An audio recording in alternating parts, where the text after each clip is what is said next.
இந்த வருடத்தின் கடைசி நிமிடங்களில் நாம் அனைவரும் அமைதியாக நிற்கிறோம். காலம் வேகமாக கடந்தாலும் இறைவனின் அருள் எப்போதும் நம்முடன் இருக்கின்றது. கடந்த வருடம் முழுவதும் நாம் அனுபவித்த சந்தோஷங்கள், எதிர்கொண்ட துயரங்கள் எல்லாவற்றையும் இறைவனின் முன் ஒப்படைக்கின்றோம். நம்மை பாதுகாத்து வழி நடத்தி நம்பிக்கையோடு முன்னே நடத்தின கடவுளுக்கு நன்றி செலுத்துவோம். இப்போது ஒரு புதிய வருடத்தின் வாசலில் நாம் நிற்கிறோம். இந்த புதிய வருடம் ஒரு புதிய தொடக்கம், ஒரு புதிய நம்பிக்கை, ஒரு புதிய அருளாக இருக்கிறது. இந்த புதிய வருடத்தை நாம் இறைவனின் தாயான பரிசுத்த கன்னி மரியாளின் கரங்களில் ஒப்படைக்கிறோம்.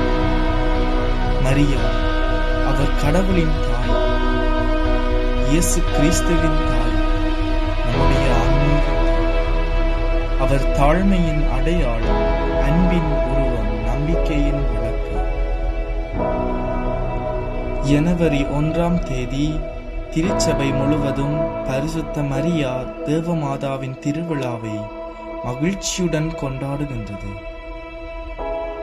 ஒரு புதிய வருடத்தின் முதல் நாளை தேவமாதாவை நினைத்து தொடங்குவது ஒரு பெரிய ஆசீர்வாதம். இந்த புதிய வருடம் முழுவதும் மரியா நம்மை பாதுகாக்கட்டும், எங்கள் குடும்பங்களை ஆசீர்வதிக்கட்டும், எங்கள் மனங்களில் சமாதானத்தை நிறைக்கட்டும்,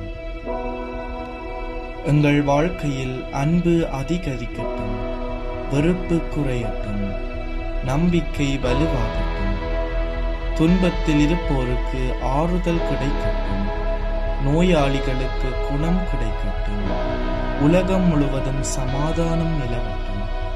தேவமாதாவின் பரிந்துரையால் இந்த புதிய வருடம் அருளின் வருடமாக, சமாதானத்தின் வருடமாக, நம்பிக்கையின் வருடமாக மாறட்டும். இப்போது இந்த புதிய தருணத்தில், புதிய வருடத்தின் முதல் நொடிகளில் தேவமாதா மரியாவின் பாடலின் மூலம் புகழ்ந்து வரவேற்போம். இனிய புத்தாண்டு நல்வாழ்த்துக்கள். தேவ அன்னையின் அருளும் ஆசீரும் உங்கள் அனைவரோடும் இருப்பதாக.